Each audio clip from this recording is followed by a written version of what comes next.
ਹਾਲੀ ਕਰੋ ਰੇੜੀ ਵਿੱਚ। ਮੇਨ ਬਾਜ਼ਾਰ ਜਿੰਨੀਆਂ ਵੀ ਰੇੜੀਆਂ ਲੱਗੀਆਂ ਗਈਆਂ ਸੀ ਸਾਰਿਆਂ ਨੂੰ ਵਾਰਨਿੰਗ ਦੇ ਕੱਢ ਦਿੱਤਾ ਗਿਆ ਸੀ ਕਿ ਦੁਬਾਰਾ ਤੁਸੀਂ ਅਗਰ ਨਜ਼ਰ ਆਏ ਤੇ ਜੁਰਮਾਨੇ ਹੋਣ ਦੇ। ਇਹ ਸਾਈਡਾਂ ਚੋਂ ਗਲੀਆਂ ਚੋਂ ਰੇੜੀਆਂ ਲੈ ਕੇ ਨਿਕਲ ਆਉਂਦੇ ਸੀ ਫਿਰ ਬਾਜ਼ਾਰ 'ਚ, ਤੇ ਜਿਸ ਟਾਈਮ ਬਲਦੀ ਟੀਮ ਦੇਖਦੇ ਸੀ ਤੇ ਦੁਬਾਰਾ ਗਲੀਆਂ 'ਚ ਦਾਖਲ ਹੋ ਜਾਂਦੇ ਸੀ ਛੁਪਣ ਵਾਸਤੇ, ਤੇ ਉਹਨਾਂ ਨੂੰ ਫੜ ਕੇ ਉਹਨਾਂ ਦੇ ਮਗਰ ਲਾ ਕੇ ਜੁਰਮਾਨੇ ਕੀਤੇ ਜਾ ਰਹੇ ਨੇ। ਤੇ ਹੁਣ ਇਸ ਟਾਈਮ ਬਲਦੀ ਟੀਮ ਪਹੁੰਚ ਆਈ ਹੈ ਜਿਹੜਾ ਗੱਲਾ ਮੰਡੀ 'ਚ ਬਾਜ਼ਾਰ ਨਿਕਲ ਕੇ ਆਉਂਦਾ, ਮੇਨ ਬਾਜ਼ਾਰ ਨੂੰ ਟੱਚ ਹੁੰਦਾ, ਮੱਛੀ ਚੌਕ ਤੇ ਆ ਕੇ ਟੱਚ ਹੁੰਦਾ ਬਾਜ਼ਾਰ।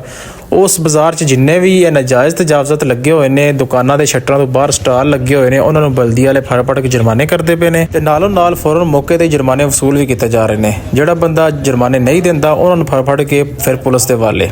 ਤੇ ਇਸ ਵੀਡੀਓ ਤੁਸੀਂ ਦੇਖੋ ਦੇ ਸਾਰੇ ਜੁਰਮਾਨੇ ਹੋਏ ਨੇ ਜਿੰਨੇ ਛੋਟੇ ਬਾਜ਼ਾਰਾਂ 'ਚੋਂ ਨਿਕਲ ਕੇ ਆਉਂਦੇ ਹੋਏ ਰਸਤੇ ਮੇਨ ਬਾਜ਼ਾਰਾਂ 'ਚ, ਜਿੰਨੇ ਸਟਾਲ ਵਗੈਰਾ ਦੁਕਾਨ ਦੇ ਬਾਹਰ ਜਿੰਨੇ ਸਟਾਲ ਲੱਗੇ ਨੇ, ਜਾਂ ਆਪੂ ਬੰਦਿਆਂ ਲਾਏ ਨੇ ਜਾਂ ਦੁਕਾਨਦਾਰ ਨੇ ਲਾਏ ਨੇ ਬਾਹਰ, ਉਹਨਾਂ ਨੂੰ ਫੜ ਕੇ ਸਾਰਿਆਂ ਨੂੰ। ਇਸ ਟਾਈਮ ਮਦੀਨਾ ਬੈੱਡ ਸ਼ੀਟ ਵਾਲਿਆਂ ਨੂੰ ਵੀ ਇਹ ਸਾਰਿਆਂ ਨੂੰ ਫਾਈਨ ਹੋ ਗਿਆ। ਇਸ ਤੋਂ ਬਾਅਦ ਅਗਲੀ ਦੁਕਾਨ ਹੈ, ਇਹਨਾਂ ਨੂੰ ਜੁਰਮਾਨਾ ਕਰ ਦਿੱਤਾ ਗਿਆ। ਸਾਦ ਭਾਈ ਨਾਮ ਦਾ ਬੰਦਾ, ਇਹਨਾਂ ਨੂੰ ਵੀ ਕਰ ਦਿੱਤਾ ਗਿਆ। ਇਹਨਾਂ ਨੇ ਵੀ ਜਿਹੜੇ ਨਾ ਬਾਹਰ ਰੱਖੇ ਹੋਏ ਸੀ ਸਟਾਲ ਵਗੈਰਾ। ਉਸ ਤੋਂ ਬਾਅਦ ਇੱਕ ਹੋਰ ਦੁਕਾਨ ਹੈ ਫੈਸ਼ਨ ਬੁਟੀਕ ਵਾਲੇ, ਸ਼ਾਇਦ ਹਾਂ ਉਹੀ ਨੇ। ਉਸ ਤੋਂ ਬਾਅਦ ਤੁਹਾਨੂੰ ਲੋਕੇਸ਼ਨ ਦਿਖਾਉਂਦੇ ਆ, ਮੇਨ ਬਾਜ਼ਾਰ ਜੋ ਰਸਤਾ ਆ ਰਿਹਾ ਤੇ ਇੱਧਰ ਸਿੱਧਾ ਜਾ ਰਿਹਾ ਇਹ ਗੱਲਾ ਮੰਡੀ ਵਾਲੀ ਸਾਈਡ ਤੇ, ਇਹ ਉਹ ਬਾਜ਼ਾਰ। ਬਿਲਕੁਲ ਮਾਵੀ ਨੇ ਬਾਹਰ ਲਿਆਵਾ ਇਹਨੂੰ। ਹਾਂ ਬੈਂਡ ਹਾਲੀ ਕਰਕੇ ਸੱਟੋ ਟਰਾਲੇ ਵਿੱਚ।